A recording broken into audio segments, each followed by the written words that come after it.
வணக்கம் மாணவர்களே. ஆறாம் வகுப்பு அறிவியல்ல நம்ம வந்து அலகு 2 விசையும் இயக்கமும் அப்படிங்கிற டாபிக் வந்து பார்த்துட்டு இருக்கோம். Force and motion. சரிங்களா? ஸோ நம்ம வந்து சாட்டர்டே வந்து அந்த ஒன் வேர்டு டெஸ்ட் எழுதிருப்பீங்க. ஆன்சர்லாம் உங்களுக்கு தெரிஞ்சிருக்கும். சப்போஸ் ஆன்சர் எதுவும் உங்களுக்கு சரியா தெரியல அப்படின்னா புக்கை ரெஃபர் பண்ணுங்க. சரிங்களா? பக்கத்துல உள்ளவங்கள்ட்ட பார்க்கக்கூடாது. சும்மா ஏனோ தானோ எழுதி வச்சிடக்கூடாது. புக்கை ரெஃபர் பண்ணணும். திருப்பி அந்த புக்கை ரெஃபர் பண்ணிட்டு அந்த ஒன் வேர்டு எழுதணும். ஓகேவா? இப்படிதான் நம்ம படிக்கணும். ஸோ இன்னைக்கு வந்து நமக்கு வந்து வியாழக்கிழமை, நமக்கு சாட்டர்டே, நமக்கு நாளா கழிச்சு ஒரு யூனிட் டெஸ்ட். சரிங்களா? நம்ம அது வந்து இந்த வேர்ல்ட் ஆஃப் பிளான்ஸ், தாவர உலகம் இருக்குல்ல, இந்த இதுதான் நமக்கு டெஸ்ட். ஸோ இது first announcement Saturday. Last 10 minutes. Question பேப்பர்லாம் ரெடி வச்சிடலாம். ஓகே. ஸோ இன்னைக்கு பார்க்க போற இந்த டாபிக் பார்த்தீங்கன்னா விசையும் இயக்கம். நம்ம ஆல்ரெடி இதை பத்தி நம்ம சொல்லியிருக்கோம். அப்படிதான் விசைனா என்ன, இயக்கம்னா என்ன, ஓய்வுனா என்ன அப்படின்னு எல்லாமே உங்களுக்கு சொல்லியிருக்கேன். அப்படிதான் நீங்க விசை கொடுக்காட்டா அந்த பொருள் நகரவே நகராது. விசை கொடுத்தாதான் அந்த பொருள் நகரும். ஓகேவா? இது ஒண்ணு. ஸோ நீங்க விசை கொடுத்தனாலதான் அந்த பொருளுக்கு இயக்கம் இருக்கு, மோஷன் இருக்கு, ஃபோர்ஸ் இருக்கனாலதான் மோஷன் இருக்கு அப்படின்னு சொல்லிட்டு. ரைட்டா? ஸோ இதுல வந்து அன்னைக்கு நான் ஒரு அனிமேஷன் காமிச்சேன், இன்னைக்கும் அதை காமிக்கிறேன். பாருங்க, எக்ஸ்பிளைன் பண்றேன். போன கிளாஸ் ஜஸ்ட் பார்க்க சொன்னேன். சரிங்களா? அதனாலதான் வந்து அப்படியே விட்டுருந்தேன். இப்போ நான் உங்களுக்கு வந்து அதை அப்படியே எக்ஸ்பிளைன் பண்றேன். சரிங்களா? இப்போ வந்து நம்ம வந்து முக்கியமா பார்க்க வேண்டிய இதுல வந்து பாத்தீங்கன்னா மோஷன், இயக்கம் அப்படின்னு இருக்கும். இதுல இதுல வந்து ஒரு ஆப்ஜெக்ட் நம்ம இருக்கு, அப்புறம் மேன் இருக்கு. சரிங்களா? இப்போ மாஸ், நான் சைட்ல கிளிக் பண்ணிக்கலாம். மாஸ் எவ்வளவு, ஸ்பீடு எவ்வளவுன்னு பார்க்கலாம். ஓகேவா? ஸ்பீடை நம்ம மெஷர் பண்ணா வேல்யூஸ். ஓகேவா? எவ்வளவு வேல்யூ, அதாவது வேல்யூஸ்னா அந்த ஸ்பீடு. இப்போ இந்த இடத்துல பாருங்க, இந்த ஆப்ஜெக்ட் பாத்தீங்கன்னா 50 கேஜி இருக்கு. ஓகேவா? நான் வந்து தள்ளுறேன்.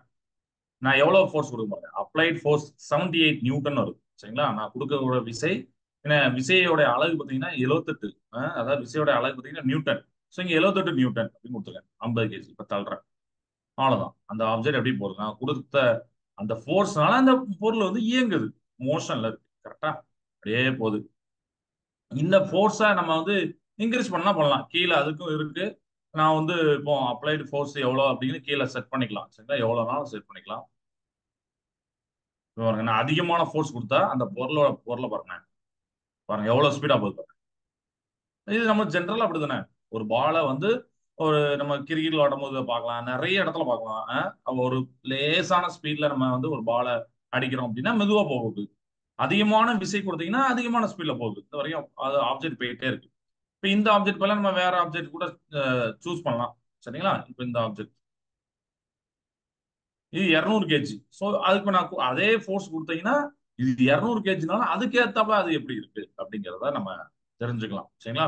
பொதுவா எஃப் எம்ஏ அதான் விசை. சரிங்களா? விசை அப்படின்னா என்ன இருக்குன்னா மாஸ், நிறை இன்ட்டு ஆக்சிலேஷன், முடுக்கம். அதோடைய நிறை எப்படி இருக்கு, அதோடைய முடுக்கம். முடுக்கம்னா இந்த நீங்க இப்ப சொன்னோம்னா ஸ்பீடு, வெலாசிட்டி, திசைவேகம், வேகம், அதை வச்சுதான். சரிங்களா? பட் நமக்கு நம்ம புக்ல இப்ப சிக்ஸ்த்ல அதெல்லாம் ரொம்ப டீப்பா கொடுக்கல. நான் உங்களுக்கு தெரிஞ்சிருக்காண்டி ஒரு பாயிண்ட் சொல்லிருக்கேன். சோ பாருங்க, ஆப்ஜெக்ட் போயிட்டே இருக்கு. ஸ்பீட பாருங்க, மேல 40 மீட்டர் பர் செகண்ட். ஒரு செகண்டுக்கு 40 மீட்டர் டிராவல் பண்ணி போதும். இத மாதிரி. சோ இதே மாதிரி நீங்க வேற இன்னொன்னு வைக்கலாம். இப்போ உதாரணத்துக்கு, சரியா? இப்போ அந்த ஒரு கேர்ள் வந்து உட்கார்ந்துருக்க மாதிரி 40 கேஜி. சாதாரணமா அந்த கீழே இருக்க அந்த ட்ராலி மாதிரி இருக்கிறத ஈஸியா நீங்க ரோல் பண்ணிடலாம். ஆனா இப்போ அந்த 40 கேஜி ஆப்ஜெக்ட வச்சிருக்கோம். ம். இப்போ நான் என்ன பண்றேன் அப்படின்னு பாத்தீங்கன்னா, நியூட்டன் அதிகமா கொடுக்குறேன். கொடுத்துட்டு எவ்வளவு, 500 நியூட்டன் கொடுக்குறேன். ம். ரொம்ப ரொம்ப ஸ்பீடா போல, அப்படி மெதுவா போகுது. ஏன்னா 40 கேஜி அவங்க உட்கார்ந்துருக்காங்க. ஸ்பீடு பாருங்க மேல 15.1 மீட்டர் பர் செகண்ட். அவ்வளவுதான். சோ தெரியுதா உங்களுக்கு, நீங்க விசை எப்படி கொடுக்குறீங்க, அதனால மோஷன் எப்படி நடக்கு, எந்த அளவுக்கு ஸ்பீடா போகுது இல்ல ஸ்லோவா போகுது. ஏன்னா அந்த ஸ்பீடு ஸ்லோவெல்லாம் பின்னாடி வரும், அடுத்த கிளாஸ்ல அதை பத்தி பார்ப்போம். ஆனா இன்னைக்கு நீங்க இதை புரிஞ்சுக்கிட்டீங்கன்னா அடுத்த கிளாஸ்ல ஈஸி. ஸோ இதே மாதிரி நீங்க இந்த டாபிக்னாலும் பார்த்துக்கலாம். சரியா?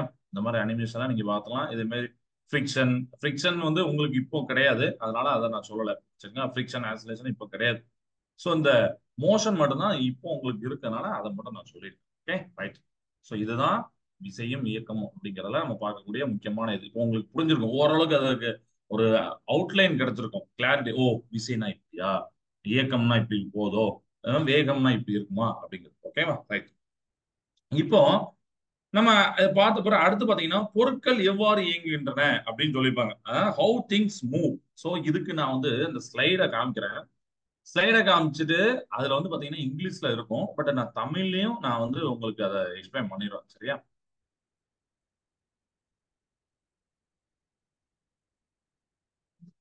சரியா? இதுல வந்து இருக்கு. இப்ப பாருங்க, ஹவு திங்ஸ் மூவ். ஒவ்வொன்றே தான் நான் எக்ஸ்பிளைன் பண்றேன். இப்ப இந்த இடத்துல நீங்க வந்து இப்ப நான் நடத்துறது வந்து ஒரு நோட்ஸ் மாதிரி இருக்கும். இதை நீங்க அப்படியே யூஸ் பண்ணிக்கலாம். இங்கிலீஷ் மீடியம் தான் நீங்க ஸ்கிரீன்ஷாட் எடுத்துக்கோங்க. தமிழ் மீடியம்னா நீங்க உங்களுடைய புக்கை பார்த்து நீங்க எழுதுங்க. ஏன்னா நான் ரெண்டுதுமே எழுதுனா ரொம்ப லென்த்தா போகும். ஸ்லைடர் ரொம்ப லென்த்தா போகும். நான் சொல்றதை வச்சு நீங்க அண்டர்ஸ்டாண்ட் பண்ணிக்கலாம். ஓகேவா? ரைட். How things move. இப்போ நான் வந்து எடுத்திருக்க பாயிண்ட் நீங்க அப்படியே படிக்கிறது வந்து ஒரு ரீகாலுக்கு யூஸ் ஆகும். உங்களோட எக்ஸாமுக்கு ரீகாலுக்கு யூஸ் ஆகும். பிளஸ் புக்ல இதை நீங்க இந்த பாயிண்ட்ஸ் எல்லாம் படிச்சுட்டு புக்கை ஃபுல்லா ரீகால் பண்ணுங்க. சூப்பரா புரியும். அதனால இந்த மாதிரி நோட்ஸை நீங்க எடுக்க பழகிக்கோங்க. அதுதான் நான் அடிக்கடி சொல்றேன். இப்போ இந்த பொருட்கள் ஏன் மூவ் ஆகுது? ஏன்னா நீங்க ஃபோர்ஸ் கொடுத்ததுனால. So force is reason. விசை தான் காரணம். அப்படிதானே? நீங்க ஒரு பந்தை உதைக்கிறீங்க, ஃபுட்பால்லாம் விளையாடி இருப்பீங்க. ஃபுட்பால் அங்கதான் இருக்கும். நீங்க காலால உதைக்கும் போது விசை கொடுக்கும் போது தான் அது போகுது. வண்டியை தள்ளுறீங்க, நம்ம பார்த்திருப்போம் அனிமேஷன்ல. அப்படிதான் வண்டியை தட்டுறோம், இழுக்கிறோம். இதெல்லாம் நம்ம வந்து பாக்குறோம். கிணத்துல இருந்து தண்ணி எடுப்பாங்க. இதெல்லாம் சம் ஆஃப் த எக்ஸாம்பிள். சரிங்களா? இதுக்கு எல்லாமே ஃபோர்ஸ் தான் காரணம். அப்ப ஃபோர்ஸ் இருந்தனாலதான் அந்த ஆப்ஜெக்ட் மூவ் ஆகுது. சோ இந்த ஃபோர்ஸ், விசை அப்படிங்கிறத எப்படி சொல்லலாம்னா push or pull by an animate or inanimate agency அப்படின்னு சொல்லுவாங்க. அதாவது பொருட்களின் மீது உயிருள்ள அல்லது உயிரற்ற காரணிகளால் செயல்படுத்தப்படும் தள்ளுதல் அல்லது இழுத்தல் செயல்களே விசை என அழைக்கப்படுகிறது அப்படின்னு சொல்லியிருப்பாங்க. சரிங்களா? அதாவது அது என்ன சார் உயிருள்ள உயிரற்ற, அதாவது இன்அனிமேட் அனிமேட் அப்படின்னு சொல்லிருக்காங்க அப்படின்னு நீங்க நினைக்கலாம். சாதாரணமா இப்ப நம்ம வந்து நம்ம ஒரு மனுஷன், நம்ம என்ன பண்றோம், ஒரு செங்கல் இருக்குன்னா அது எடுக்கிறோம், புஷ் பண்றோம் இல்ல புல் பண்றோம். இது மாதிரி நம்ம ஒரு உயிருள்ள காரணி. இதே மாதிரி உயிரற்ற காரணிங்க இருக்குல்ல. அப்படிதானே? எப்படி சில நேரங்களில் புல்வெளியில பார்ப்பீங்க, அந்த உயரமான புற்கள் இருக்கும், காற்றுல ஆடும். ஆற்று நீர் பார்த்தீங்கன்னா மரத்துண்டு போகும். இதெல்லாம் பார்த்தீங்கன்னா இதெல்லாம் எது தள்ளுது? யோசிச்சு பார்த்தீங்கன்னா மனுஷன் போய் தள்ளல. அப்படிதானே? சோ ஏதோ ஒரு காற்றோ இல்லைன்னா வேற ஏதோ ஒரு ஆப்ஜெக்டோ எப்படி இன்னொரு ஆப்ஜெக்ட் மேல பட்டு போகுது. இதெல்லாம் வந்து உயிரற்ற காரணி, இன்அனிமேட் ஏஜென்சி அப்படின்னு சொல்றாங்க. இப்போ புரியுதுன்னு நினைக்கிறேன் உங்களுக்கு. இன்அனிமேட் ஏஜென்சி அப்படின்னா. ஓகேவா? சோ ஒரு பொருளை தள்ளணும் இல்ல இழுக்கணும், இதுதான் விசை. புஷ் ஆர் புல். அந்த ஆப்ஜெக்ட் வந்து மூவ் ஆயிரும். சரிங்களா? அப்போ தட் இஸ் ஃபோர்ஸ். ஓகேவா? ரைட். சோ இதுக்கு அப்புறம் பாத்தீங்கன்னா ஃபோர்ஸ்ல அடுத்த ரெண்டு டைப் படிக்க போறோம். கான்டாக்ட் ஃபோர்ஸ், நான் கான்டாக்ட் ஃபோர்ஸ் அப்படின்னு சொல்லிப்பாங்க. அது கான்டாக்ட் ஃபோர்ஸ்னா என்ன, நான் கான்டாக்ட் ஃபோர்ஸ்னா என்னன்னா தமிழ்லயும் சொல்றேன், தொடு விசை தொடா விசை. சில விசைகளை வந்து தொடரனால நம்ம வந்து அந்த விசை நடக்கும், அந்த மோஷன் இயக்கம் நடக்கும். சரிங்களா? சில இதுல எடுத்து பாத்தீங்கன்னா அந்த விஷயம் நம்ம மேல கான்டாக்டே பண்ணாது, தொடவே தொடாது. ஆனா அந்த செயல் நடக்கும். எப்படி சார்? இதுக்கு எக்ஸாம் நான் சொல்றேன். நான் இங்கிலீஷ்ல ஒரு ஹிண்ட் இருக்கேன். With touching that body and without touching that body அப்படின்னு போட்டிருக்கேன். சோ எப்படின்னா இப்போ நீங்க உதாரணத்துக்கு ஃபர்ஸ்ட் கான்டாக்ட் ஃபோர்ஸ் சொல்றேன். கான்டாக்ட் ஃபோர்ஸ்ல நம்ம இப்போ இவ்வளவு நேரம் பார்த்தது ஃபுல்லாமே கான்டாக்ட் ஃபோர்ஸ். அந்த அனிமேஷன் பார்த்தோமா, அதுல அந்த மனுஷன் தள்ளுறதுனாலதான் அந்த ட்ராலி போனுச்சு, அந்த ஆப்ஜெக்ட் மூவ் ஆனிச்சு. That is contact force. அப்ப நீங்க கையால தள்ளுறீங்க. ஓகே. ஒண்ணு. இப்போ நான் கான்டாக்ட் ஃபோர்ஸ்க்கு ரொம்ப நிறைய எக்ஸாம் சொல்லலாம். உதாரணத்துக்கு ரொம்ப சூப்பரான ஒரு எக்ஸாம் என்ன அப்படின்னா, ஒரு மரத்துல இருந்து நீங்க கீழே இருக்கிறீங்க. மரத்துல இருந்து ஒரு காய் கீழே விழுது. யார் தள்ளுனா, யார் இழுத்தா? இழுக்கவே இல்லை, ஆட்டோமேட்டிக்கா விழுது. அப்படிதானே? இல்ல நீங்க கையில இருந்து ஒரு புக்கை மேல போடுறீங்க, இல்ல ஒரு சாபீஸ் மேல போடுறீங்க, கீழே வருது. இதுக்கெல்லாம் காரணம் என்னது? புவியீர்ப்பு விசை. அப்படிதானே? நம்மளோட கிராவிட்டி. சோ கிராவிட்டியும் ஒரு ஃபோர்ஸ் தான். சோ அது நான் கான்டாக்ட் ஃபோர்ஸ், தொடா விசை. இது புரிஞ்சுன்னு நினைக்கிறேன். சரிங்களா? அப்ப இன்அனிமேட் அனிமேட் அப்படின்னு என்ன தெரிஞ்சு போச்சு. ஓகேவா? அந்த சொன்னோம்ல இன்அனிமேட் அனிமேட்டுக்கு இங்கிலீஷ்ல சொல்றேன், அந்த டால் கிராஸ் மீடோ எல்லாம் போட்டிருப்பாங்க. Okay. Blowing wind and flowing water is the cause அப்படின்னு நம்ம போட்டிருப்பாங்க. அதே மாதிரி நான் கான்டாக்ட் ஃபோர்ஸஸ்ல இப்ப நான் அதுக்கு எக்ஸாம்பிள் சொன்னேன். கிராவிட்டி அப்படிங்கிற ஒரு முக்கியமான எக்ஸாம்பிள். இதே நீங்க காந்தத்தை வச்சு பார்க்கலாம், மேக்னெட் வச்சு பார்க்கலாம். மேக்னெட் ரெண்டு மேக்னெட் பக்கத்துல கொண்டு வரும்போது பாத்தீங்கன்னா ரொம்ப அட்ராக்ட் ஆகாம இருக்கும். அப்படியே ஒண்ணுக்கு ஒண்ணு அப்படியே அட்டாச் ஆகாம இருக்கும். சோ இதெல்லாம் என்ன விஷயம் யோசிச்சு பாருங்க. கரெக்டா? அதுல விசை இருக்கனாலதான் அது வந்து அட்ராக்ஷனல் ரிப்பல்ஷனோ எதிர்க்கோ அது பண்ணும். நீ அதுக்கு அந்த போல் மாத்தும் போது நடக்கும். அந்த துருவங்கள் மாத்தும் போது நடக்கும். கரெக்டா? சோ இந்த மாதிரி ரெண்டு விசைகள் இருக்கு. ஓகே.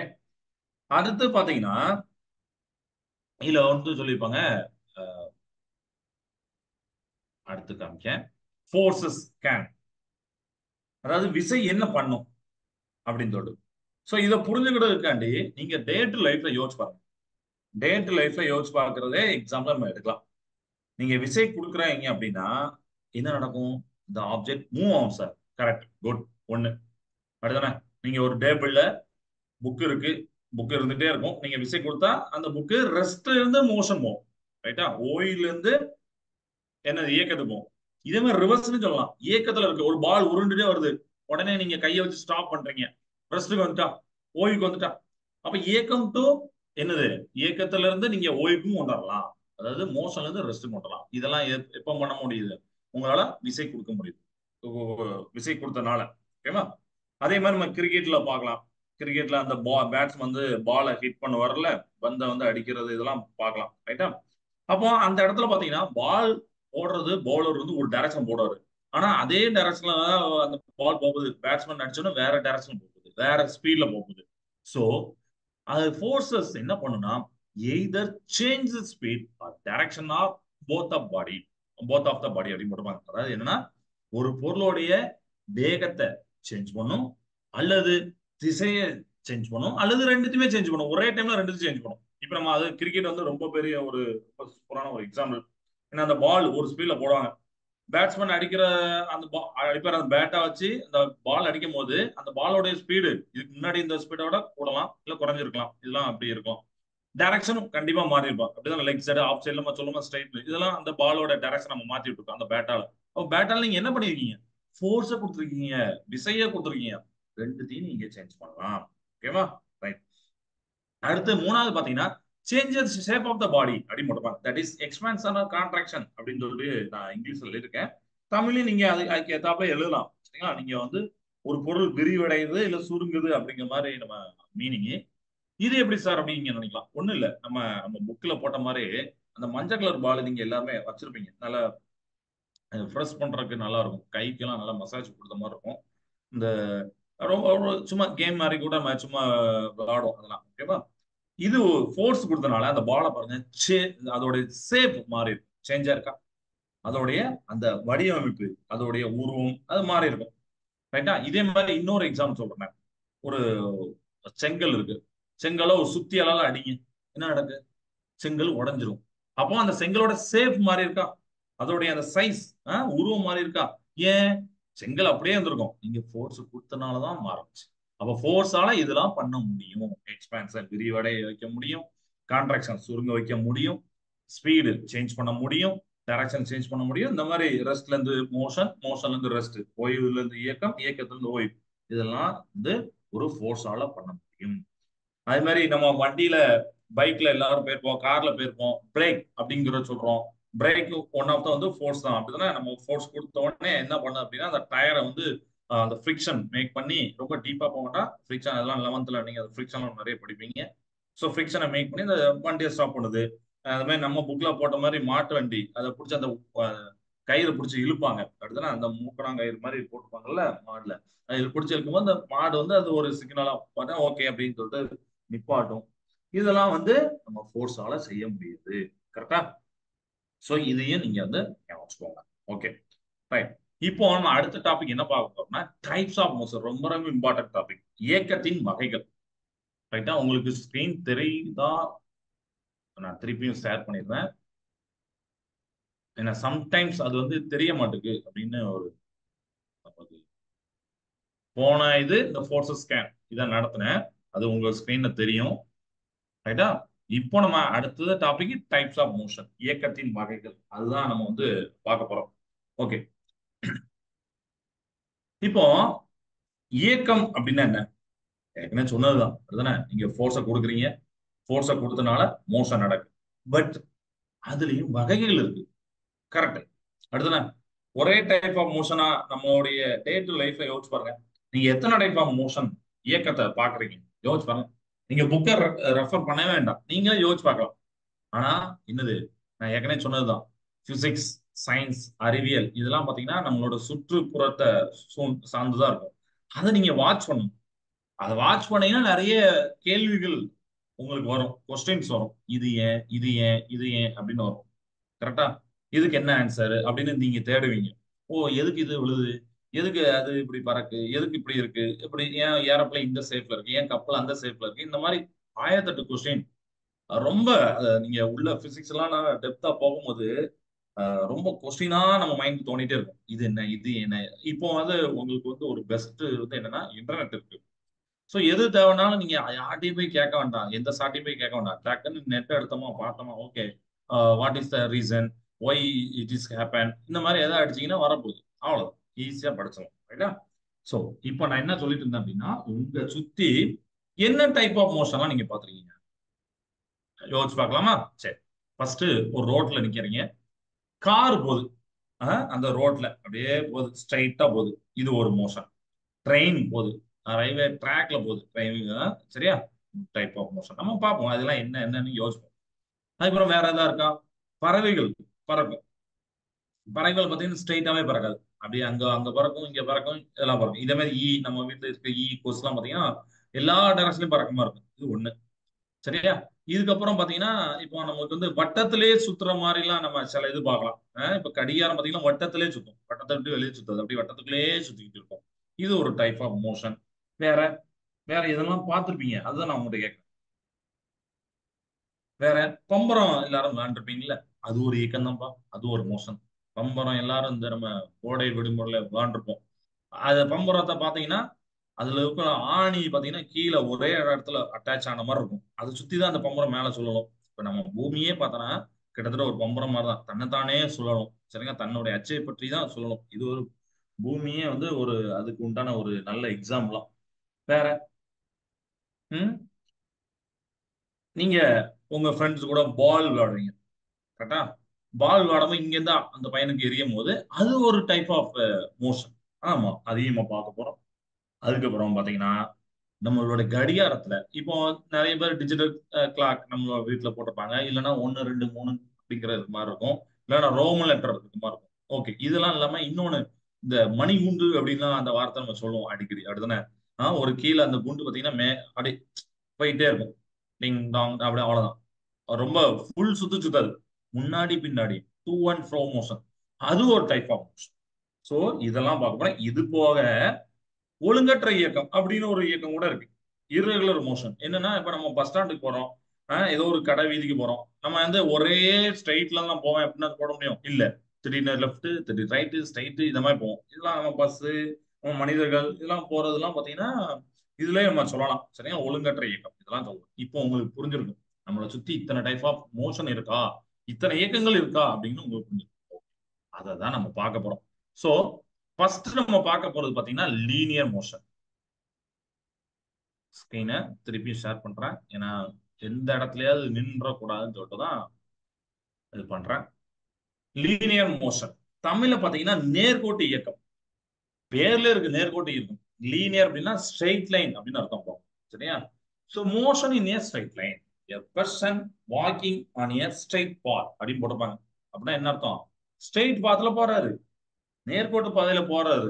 சரியா? நேர்கோட்டு பாதையில் நடந்து சென்று கொண்டிருக்கும் மனிதன், மனிதனோ ஒரு காரோ அந்த, ஆனா கொஞ்சம் தூரம் வரைக்கும் தான் பார்க்கணும். நீங்க ஒரு நாள் ஃபுல்லா யோசிக்க கூடாது, இது எல்லாமே ஒரு கேஸ் தான். கொஞ்சம் தூரம் நான் ஒரு 20 மீட்டர் நடந்து ஸ்ட்ரைட்டா போறேன்னா அப்ப நான் என்ன மோஷன்? லீனியர் மோஷன், நேர்கோட்டு இயக்கம். கரெக்டா? அடுத்து பாத்தீங்கன்னா கர்விலினியர் மோஷன், அது வளைவு பாதை இயக்கம். தமிழ்லயும் நீங்க புக் வச்சிருப்பீங்க, டக்குன்னு அதை பார்ப்பீங்க. ஓகேவா? வளைவு பாதை இயக்கம், அதப்ப என்ன அர்த்தம்? முன்னோக்கி சென்று கொண்டு தனது பாதையின் திசையை தொடர்ந்து மாற்றிக்கொண்டே இருக்கும் பொருளின் இயக்கம் தான் வந்து வளைவுபாதை இயக்கம் போட்டிருப்பாங்க. வீசி எறியப்பட்ட பந்து அப்படின்னு சொல்லிருப்பாங்க. The motion of the body moving ahead but changing direction, that is motion of the ball. இதை நீங்களே யோசிச்சு பார்க்கலாம். ஒரு பாலை த்ரோ பண்றீங்க அப்படின்னா அந்த பால் பின்னாடி வராது, முன்னாடி போயிட்டே இருக்கும். கரெக்டா? முன்னோக்கி சென்று கொண்டுதான் இருக்கும், ஆனா டைரக்ஷன் மாறும் தானே. ஃபர்ஸ்ட் கொஞ்சம் ஸ்ட்ரைட் போன மாதிரி இருக்கும், அப்புறம் எஸ் ஈஸ்டோ வெஸ்டோ, அப்படி சும்மா சொல்றேன், அதோட டைரக்ஷன் மாறின மாதிரி இருக்கும். இது வந்து கர்விலினியர் மோஷனுக்கு ஒரு எக்ஸாம்பிள். அடுத்து பாத்தீங்கன்னா சர்க்குலர் மோஷன், வட்டப்பாதை இயக்கம். பேர்ல இருக்கு வட்டப்பாதை, வட்டத்துல போறது. வட்டப்பாதையில் நடைபெறும் இயக்கம் வட்டப்பாதை இயக்கம். That is motion in a circle. இதுல வந்து சொல்லியிருப்பாங்க example swirling stone tied to the rope. இது நம்ம எல்லாருமே விளாண்டுருப்போம். இது என்னன்னா ஒரு கயிறு எடுத்து அந்த கயிறுல ஒரு கல்ல இல்லைன்னா ஏதோ ஒரு ஆப்ஜெக்ட் வச்சு கட்டிட்டு நம்ம தலைக்கு மேல சுத்துவோம். அப்படியே நம்ம ரவுண்டா சுத்துவோம். ஞாபகம் இருக்கா? சர்க்குலர் மோஷன் சுத்துவோம். கரெக்டா? அது ரவுண்டா தான் சுத்தும். ஓகேவா? அது சர்க்குலர் மோஷன். அதுக்கு உண்டான எக்ஸாம்பிள். ஓகே.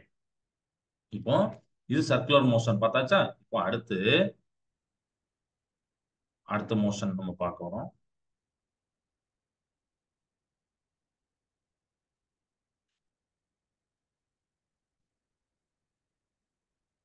காட்டுறேன்.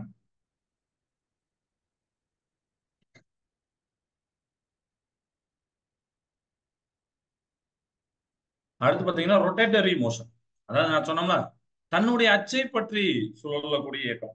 ஒரு அச்சினை பற்றி ஒரு அச்சினை மையமாக கொண்டு சொல்லக்கூடிய இயக்கம் தான் பொருளின் இயக்கம் தான் அதுக்குள்ள இயக்கம். எக்ஸாம்பிள் பாத்தீங்கன்னா பம்பரத்தின் இயக்கம். ரொட்டேட்டிங் டாப்னா பம்பரம்னு அர்த்தம் தான். சரிங்களா? Rotatory motion.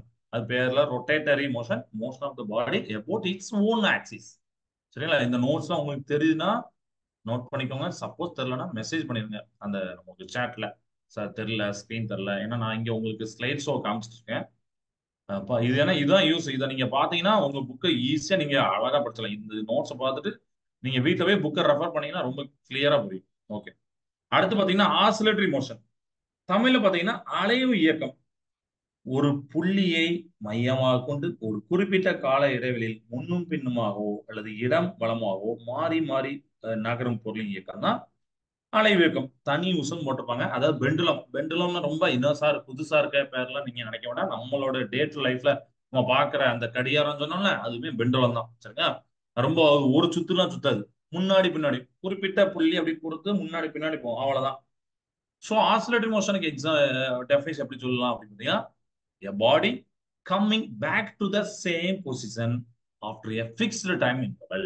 சரிங்களா? எடுத்துக்காட்டு a pendulum அப்படிங்கிறத போட்டிருக்கோம். இது கிளியரா புரியும்னு நினைக்கிறேன்.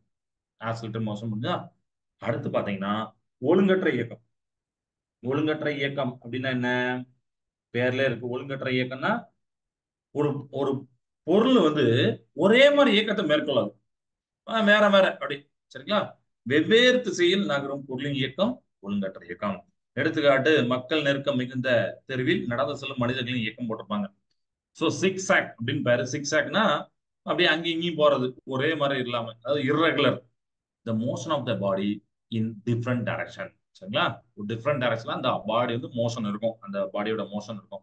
People walking in the rotor street. சரிங்களா? இதெல்லாம் இதுக்கு உண்டான எக்ஸாம்பிள். ஓகேவா? ரைட். சூப்பர். இப்ப இதை நீங்க படிச்சிருப்பீங்க. இதுதான் ஸ்லைட் ஷோ. இப்ப இதுல இப்ப நம்மளுக்கு வந்து இப்ப உங்களுக்கு இயக்கங்கள் என்னன்னு தெரிஞ்சு போச்சு. இப்ப நம்ம புக்ல பாத்தீங்கன்னா அவங்க நிறைய கொடுத்துருப்பாங்க. இந்த செயல்பாடு 5, 6 அதெல்லாம் நீங்களே யோசிச்சு பார்க்கணும்.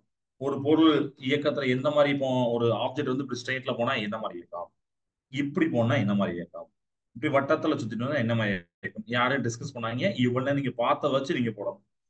இப்படி போகும், இப்படி போகுது. நான் சொன்னா சோ இதை மட்டும் நான் சொல்றேன். ஜிக்ஸாக் பா, இர்ரெகுலர். ஒழுங்கற்ற. ஏன்னா பாத்தீங்கன்னா தெரியும். இப்படி இங்க போய் இப்படி போதெல்லாம் ஜிக்ஸாக். அதை மட்டும் நான் சொல்றேன். அது மாதிரி இப்படி போற இயக்கம் அப்படி அப்படி போயிட்டு அப்படி போயிட்டு இப்படி வரும். என்ன இயக்கம் ஏன் வந்திருக்குன்னு நினைக்கிறேன். குட். இது செயல்பாடு 5ல கொடுத்துருப்பாங்க. அதே மாதிரி செயல்பாடு 6ல பாருங்க, சூப்பரான ஒரு இது.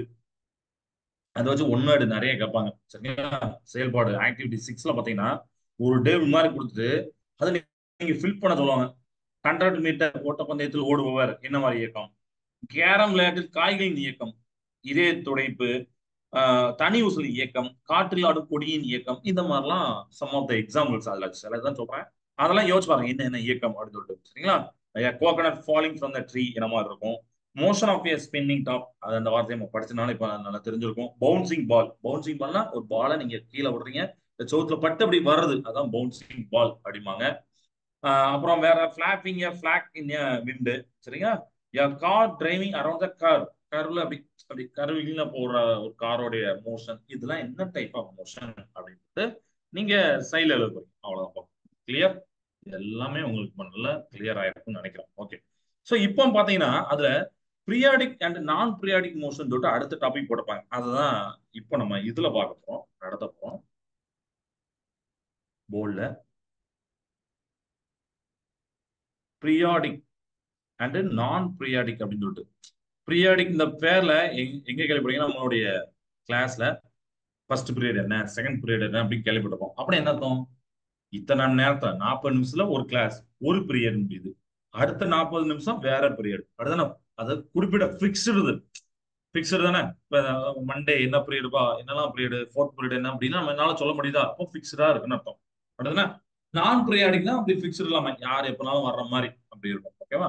சோ இதை நம்ம பார்ப்போம். பீரியாடிக் நான் பீரியாடிக் மோஷன், தமிழ்ல நான் சொல்றேன் கால ஒழுங்கு மற்றும் கால ஒழுங்கற்ற இயக்கம்.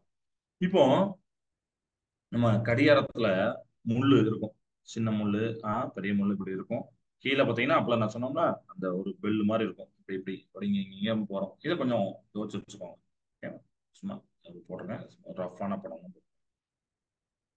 ஓகே,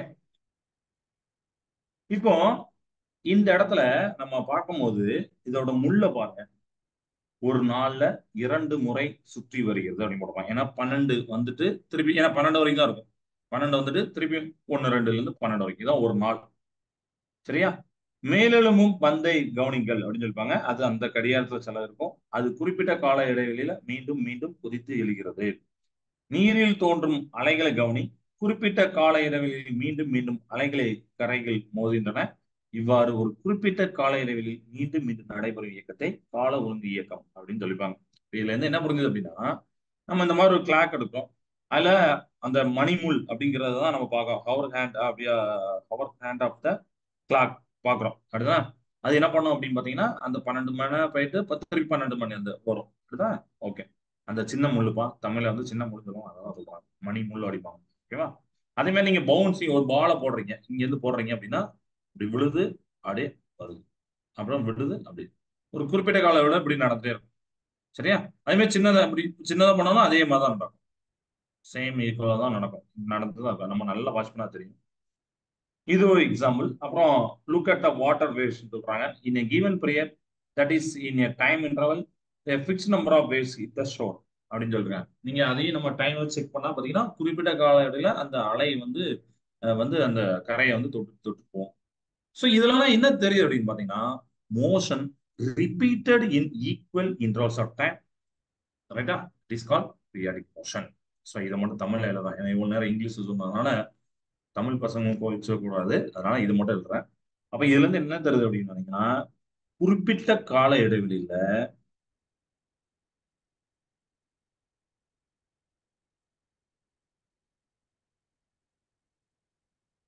குறிப்பிட்ட காலம் ஈக்குவல் இன்டர் ஆஃப் டைம்ல, அதாவது ஒரு 5 செகண்ட்ல இது நடக்கு, அடுத்த 5 செகண்ட்ல அதே நடக்கும். அதாவது குறிப்பிட்ட அந்த இதுல நடந்துட்டே இருக்கும், திருப்பி திருப்பி திருப்பி திருப்பி நடக்கும். நீங்க டைம் 5 10 ஏதோ ஒண்ணு சும்மா செஞ்சு ஒரு டெஸ்ட் பண்ணி பாக்குறீங்க அப்படின்னா அந்த குறிப்பிட்ட இதுல திருப்பி திருப்பி நடக்கும்.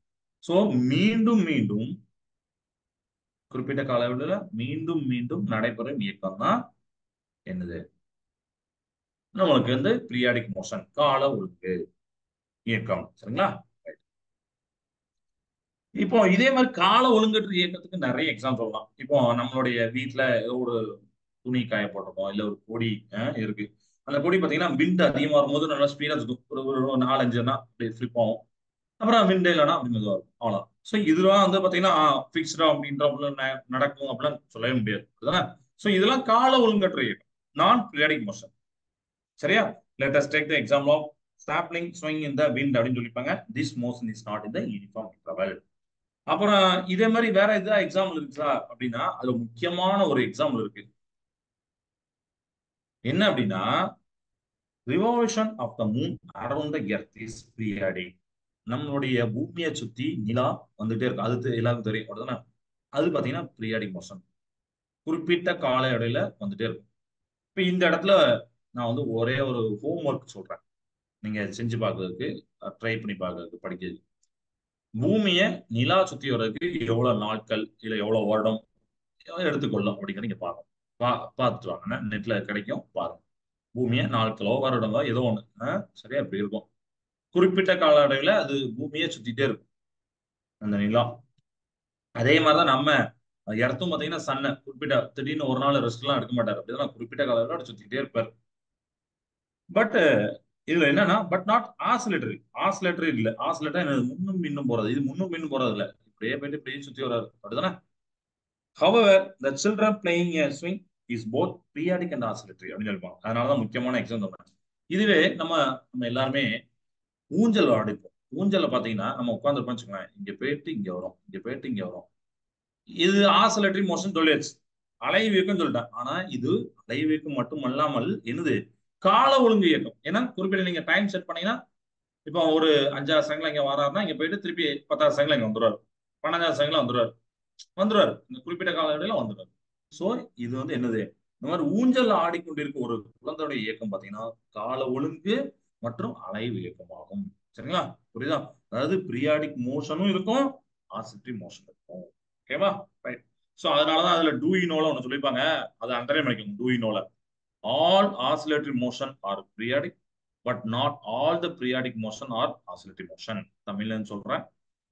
அலைவு இயக்கம் அனைத்துமே கால ஒழுங்கு இயக்கமாக அமையும். ஆனால் கால ஒழுங்கு இயக்கங்கள் அனைத்து இயக்கமாக காணப்படாதுன்னு சொல்லியிருப்பாங்கல்ல. அந்த ஒரு அண்டர்லைன் பண்ணிக்கோங்க. அலைவு இயக்கம்னா நம்ம சொல்லியாச்சு முன்னாடி பின்னாடி போறது சார். ரைட்டா? முன்னாடி பின்னாடி போறது இயக்கம். ஓகே. அதே நேரம் கால ஒழுங்கா இருக்கும். அப்படிதான் நான் சொன்னோம்னா குறிப்பிட்ட செகண்ட்ல குறிப்பிட்ட இன்டர் ஆஃப் டைம்ல செகண்ட் சொல்லாம டைம்னு சொல்றேன். குறிப்பிட்ட இன்டர் ஆஃப் டைம்ல ரீச் ஆயிடும். அதே பொசிஷன் ரீச் ஆயிடும். அப்ப ரெண்டுமே இருக்கும். ஆனா அதே நேரத்துல நீங்க ஒரு கால ஒழுங்கு இயக்கத்தை எடுக்கிறீங்க, அதாவது பீரியாடிக் மோஷன் எடுக்கிறீங்க. அது அலைவு இயக்கமா இருக்குன்னு அவசியம் இருக்காது. அலைவு இயக்கமா இருக்காது. சரிங்களா? காணப்படாதுன்னு போடுவாங்க. அனைத்துமே காணப்படாது. உதாரணத்துக்கு நம்மளுடைய பாலை இப்படி மேல இருந்து கீழே போடுறோம்னு வச்சுக்கோங்களேன். நான் என்ன சொன்னேன்? பவுன்ஸ் ஆகும்னு சொன்னேன். இந்த பவுன்ஸ் ஆறது என்ன எக்ஸாம்பிள் சொன்னேன்? யோசிச்சு பாத்தீங்களா? பீரியாடிக் மோஷன் அப்படிங்கிற அதுல பார்த்தோம். அதுதானே? ரைட்டா? அந்த குறிப்பிட்ட கால இடையில மீண்டும் மீண்டும் அதை குதித்தெழுதும் அப்படின்னு சொல்லிட்டு போட்டோம். அது பீரியாடிக் மோஷன். ஆனா இது ஆசிலேட்டரி மோஷன் கிடையாது. அப்படின்னா முன்னாடி பின்னாடி. சோ இதை விட இன்னும் நிறைய எக்ஸாம் சொல்லலாம். இப்ப அலை அலை முடி முன்னாடி போகுது. முன்னாடி முன்னாடி போயிட்டு ஃபுல்லா அப்புறம் பின்னாடி வரும். அதனால அப்படிதான் நீங்க யோசிக்கணும் தவிர அதான் பின்னாடி வருதான்னு நினைக்கும். குறிப்பிட்ட கால இடையில பின்னாடி வரும். முன்னாடி போயிட்டு அப்படியே அப்படியே அந்த கரையை அடைஞ்சிட்டு அப்படி பின்னாடி வரும். அதே மாதிரி பாத்தீங்கன்னா கடிகாரத்தையும் வச்சு நீங்க சொல்லலாம். கடிகாரத்தை வச்சு சொல்லும் போது இந்த முள்ளு எப்படி போவோம், இப்படி போயிட்டு 12 மணி ஆனோன்னு திருப்பி அப்பதான் ஒண்ணு வரும். கரெக்டா? 2க்கு போயிட்டு 3 போயிட்டு திருப்பி ஒண்ணுக்கு வராது. சோ இது பீரியாடிக் மோஷன். ஆனா ஆசிலேட்டரி மோஷன் கிடையாது, அலைவகம் கிடையாது. சரிங்களா? சோ கால ஒழுங்கு இயக்கம் ஆனால் அலைவகம் காணப்படாத. இதுதான்ப்பா இந்த வரைக்கும் இந்த கால ஒழுங்கு மட்டும் கால ஒழுங்கற்ற இயக்கம் வரைக்கும் நம்ம பார்க்க வேண்டியது. சரியா? சோ இது வரைக்கும் போதும். அடுத்த கிளாஸ்ல வேகமாகவா மெதுவாகவா அப்படின்னு கேட்டிருக்கேன். அதுதான் நான் இன்னைக்கு சொன்னேன். அடுத்த கிளாஸ் நடத்துறேன் அப்படின்னு சொன்னோம்னா ஃபாஸ்ட் விஸ் ஸ்லோ. அது நல்லா இன்ட்ரெஸ்டிங்கா இருக்கு. நம்ம டே டு லைஃப் அதெல்லாம் சொல்றோம். அந்த வார்த்தைகளை ரொம்ப ஃபாஸ்டா போறோம்ப்பா, ரொம்ப ஸ்லோவா போறோம்ப்பா அப்படின்னா அந்த வார்த்தைலாம் என்ன, அதுக்கு எப்படி சொல்லணும், அதுக்கு என்ன மீனிங், எல்லாத்தையும் நம்ம அடுத்த கிளாஸ் பார்ப்போம். Okay, right. ஸோ இன்னைக்கு பார்த்ததை ரீகால் பண்ணிடுறேன். நம்ம ஃபர்ஸ்ட் என்ன பார்த்தோம் அப்படின்னு பார்த்தீங்கன்னா இன்னைக்கு இந்த மோஷன் ஃபோர்ஸ் அப்படி பத்தி ஃபர்ஸ்ட் இன்ட்ரடக்ஷன் கொடுத்துருந்தேன். நம்மளுடைய அனிமேஷன்ல பார்க்கும்போது நம்மளுக்கு என்ன தெரிஞ்சு அப்படின்னா நீங்க ஃபோர்ஸ் அதிகமா கொடுத்தீங்கன்னா அந்த பால் அந்த ஆப்ஜெக்ட் ஒரு ஸ்பீடா போகும் அப்படிங்கிற ஒரு இம்பார்ட்டன்ட் விஷயம் பாத்தீங்க. அந்த ஆப்ஜெக்டோட மாஸ் நிறை முக்கியம் அப்படிங்கிறதையும் நம்ம பார்த்தோம். ஒரு பொருளுடைய நிறை முக்கியம் அப்படிங்கிறதையும் நம்ம பார்த்தோம். வெவ்வேறு பொருள் மாத்தணும், வெவ்வேறு விசைகள் மதிப்பை கொடுத்தோம். சரியா? இப்போ உங்களுக்கு புரிஞ்சிருக்கும் ஃபோர்ஸ் கொடுத்தனால தான் இயக்கம் இருந்ததுன்னு அந்த அனிமேஷன் தெரிஞ்சுது. அடுத்து அந்த மோஷனுடைய அதாவது ஹவு திங்ஸ் மூவ், அதாவது பொருட்கள் எவ்வாறு இயங்குன்றதுல நம்ம என்னெல்லாம் பார்த்தோம் பாத்தீங்கன்னா நீங்க ஒண்ணு புஷ் பண்ணணும் இல்ல புல் பண்ணணும். இன் அனிமேட் ஏஜென்சி அப்படின்னு சொல்லியிருந்தேன். கரெக்டா? அப்புறம் நான் கான்டாக்ட் ஃபோர்ஸ், கான்டாக்ட் ஃபோர்ஸ், தொடு விசை தொடா விசை, தொட்டு சில விஷயங்கள்லாம் விசை பண்றது செயல்கள், தொடாமே விசை கொடுக்கக்கூடிய செயல்கள் அதெல்லாம் பார்த்தோம். அதுக்கப்புறம் பாத்தீங்கன்னா டைப்ஸ் ஆஃப் மோஷன். ரைட்டா? அதுதானே பார்த்தோம். அப்படி ஃபோர்ஸஸ் ஃபோர்ஸஸ் என்னெல்லாம் பண்ணும், விசை என்னெல்லாம் பண்ணும் பார்த்தோம். டைரக்ஷன் சேஞ்ச் பண்ணும், மோஷன் அந்த ரெஸ்ட்டுக்கு மாற்றும், அதோடைய உருவத்தை மாற்றும், சைஸ் ஷேப்பை மாற்றும், அதெல்லாம் நம்ம பார்த்தோம். உருவத்தை மாத்தோம்னா நீங்க ரொம்ப பெருசா நினைக்க கூடாது. மனித உருவத்தை மாத்திரம் அந்த மாதிரி இல்ல. செங்கலோட சைஸ் இருக்குல்ல, அதை நீங்க சுத்தில வச்சீங்கன்னா உடஞ்சிருக்கும்ல, அதுதான் நான் சொல்றேன். அந்த உருவத்தை நீங்க யோசிக்கணும். ஓகேவா? இதெல்லாம் நம்ம பார்த்தோம். அப்புறம் லாஸ்டா டைப்ஸ் ஆஃப் மோஷன் பார்த்துட்டு அதுல அந்த டைப் ஆஃப் ஒவ்வொரு மோஷனுக்கும் இந்த எக்ஸாம்பிள் டெஃபினிஷன் சொல்லியிருந்தேன். இயக்கத்தோடைய வகைகள், அடுத்து நம்ம ஃபைனலா பீரியாடிக் அண்ட் நான் பீரியாடிக் மோஷன் பார்த்தோம். கால ஒழுங்கு, கால ஒழுங்கற்ற இயக்கம். இதெல்லாம் வீட்ல போய் ரீகால் பண்ணுங்க. நோட்ஸை ரீகால் பண்ணுங்க. நம்ம அடுத்த கிளாஸ்ல நம்ம வந்து பாசிட்டிவ் ஸ்லோ அதுல இருந்து எடுப்போம். ஸோ அடுத்த கிளாஸ்ல இந்த யூனிட்டே முடிஞ்சிடும். லாஸ்ட் 10 மினிட்ஸ் நம்ம வந்து என்ன பண்ணலாம் அப்படின்னா நம்ம வேர்ல்ட் ஆஃப் பிளான்ஸ் தாவர உலக டெஸ்ட் வச்சிருக்கோம். சரியா? கிளாஸ் வாழ்க பாரதம், வெல்க தமிழகம். நன்றி.